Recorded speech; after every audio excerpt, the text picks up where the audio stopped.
Welcome back. Thanks for staying tuned to us. We've made a switch. We've got our long party has taken his leave, and Rotimi Akindele joins us now, and he's going to be with us till the end of the show. Rotimi, let me welcome you this lovely Wednesday morning.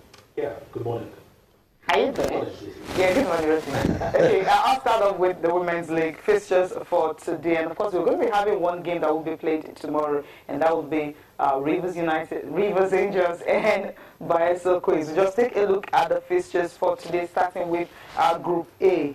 And of course, in Group A, we're having the match day 8 fixtures. In Group A, we have Heartland Queens and Ibom Angels. That game will be played today. And of course, also in that same group, you have Sunshine Queens and FC Robo. That will be in Akure. Bayelsa Queens and Rivers Angels will be in action, but that game will be in Nembe, and it will be on Thursday. In Group B, we have Delta Queens and Nasarawa Amazons will be in action. Ocean Babes and Sadato Amazons will also be in action. Adamawa Queens and Confluence Queens, another cracker, they will be locking hands. Where you have Pelican Stars and Edo Queens, they will be in action. Right now, we know the favorite teams. Everyone's talking about Rivers Angels because of their teams and FC Robo, the young girls, and the kind of football they're playing. Sada today, they're struggling right now, new to the league, but then they're trying to find their feet. Rotimi, which one is going to get you touching today? Definitely the game in Accra, Sunshine Queens and FC Robo.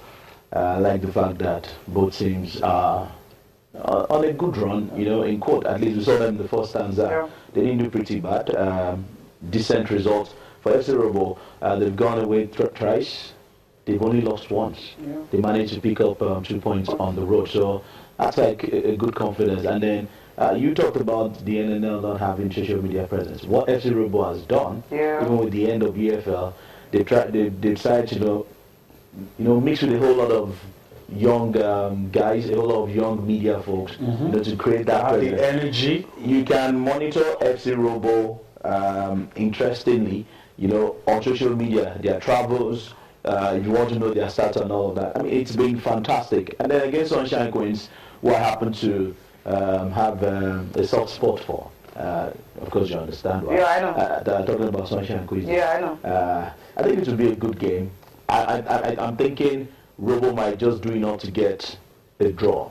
Maybe not winning Akure. That's if Sunshine Stars, Sunshine Queens rather, are not at their very best today. But if they come out to the party and do it and bring their A game on the field today, they'll probably get all 3 points. And then for Rivers, tomorrow at Nembe, should be another good game. Bayelsa only have one good team, and that is in the NNL, not in the end of the year. So I think Rivers Angels would be it would be a shock or an upset if they lose this game at Bayelsa, because I think they will do enough to at least leave Nembe with something.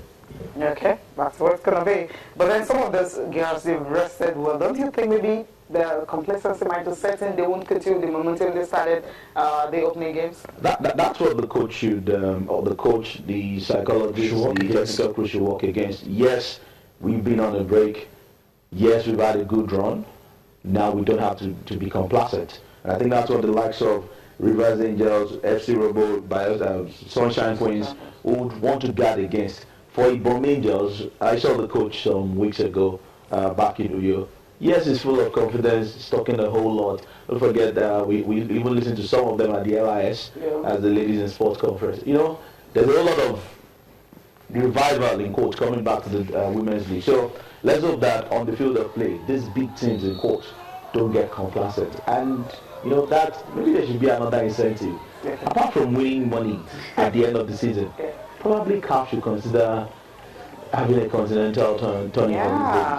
It should be another a big incentive for this team. Because right now, if you ask them, the target is the trophy, maybe some of them the FA Cup, and of course some of them say, okay, the Super 4, and that's it, it ends there, and after that... There's not much to aspire to. That is the point. And that's why some of these guys are playing, and at the back of their mind, I'm just thinking, let somebody see me, I want to go out, if Sweden comes in, or any Scandinavia, yeah. So fast, so quick. That's what happens. Okay. All right, so let's move on now and go to the CAF Confederation Cup, and let's talk about your immediate reaction before we take a break. Immediate reaction to the result yesterday. Rivers United almost bungled it.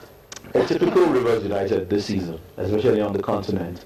not always convincing, and it's worrying because it says that it's only when you're at home that's probably the only time you can get points and all that, and even the points you're getting at home is not convincing. It's a lethargic performance. I was speaking to Sammy Virginia, the media officer, immediately after the game, and you could hear from his voice that he was disappointed. Even the fans were a bit disappointed. I spoke with one of the senior officials of football that was in the stadium. I said, Nabi ending, how did you handle it? He said they had to. But by and large, Stanley Eguma and his Rivers team have not particularly been impressive all season, especially on the continent. And what it means is that in that group, you have Club African, who came back from a goal down to beat FES Rabat last night 2-1. Everyone has 6 points. Yeah. Only separated by goal difference. Rivers United have found themselves in third position all of a sudden. Because, they can't just score many Because goals. if they had scored enough goals, interestingly, they would have probably been second or even first. Is it just about scoring goals alone or even sealing it up when you score? Because if they didn't concede that goal, They had chances to actually score more. Maybe, you know what, we'll just enjoy this highlight. We'll see how it all went out, especially in that 54 seconds into the game where Oboke just gave them the lead. We thought it was going to be a goal first, but it wasn't today.